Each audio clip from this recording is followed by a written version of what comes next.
Tim Walz spent a year teaching in China in 1989 and later organized student trips, and says he has visited the country more than 30 times over the years.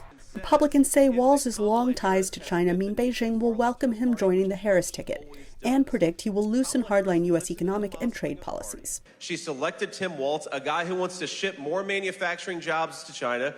Vance appeared to be referring to Walz's several-years-old support for trade with China as Minnesota's governor. Walz made no mention of China at his debut campaign appearance. But here is the then congressman in 2016 about how he viewed the country's relations with the United States. I don't fall into the category that China necessarily needs to be an adversarial relationship. I totally disagree, and I think we need to stand firm on what they're doing in the South China Sea, but there's many areas of cooperation that we can work on. And with VOA in 2014, he described what it was like to live there for a year following the 1989 Tiananmen Square protests. And it was very powerful, and I'm certainly honored to have been there and to see the spirit of the Chinese people about trying to, very proud of their country, but understanding that freedom needs to shine. In China, in the hours after his debut on the campaign trail, Harris's vice presidential pick quickly became a trending topic. This user said, "I think he might be friendly to China." Other Chinese internet users thought he would take a harder line. While in Congress, Walz co-sponsored a number of resolutions critical of China's human rights record. One nationalist military historian said the Democrats want to destroy China.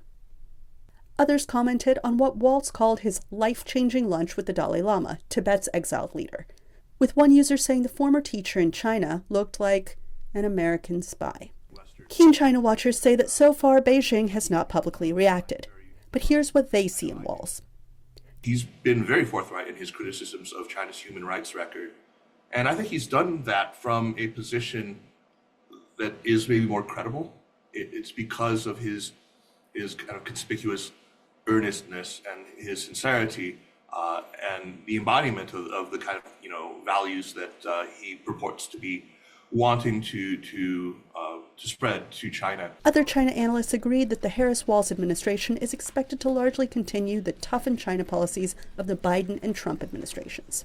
I think this should be seen around the world, in China, in Asia, as continuity in the complex, decades-long U.S. policy of recognizing the need to deal with China as a major power in the world, and that part of the world, but also the differences in values, especially when it comes to democratization.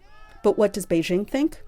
That's harder to guess. I would imagine they're essentially gobsmacked at the moment of not knowing what to make of this person who's not who they expected. So as this duo, both born in 1964 under the same lunar zodiac sign, barnstorms America, Beijing can only wonder, what would the future hold with a pair of wood dragons in the White House?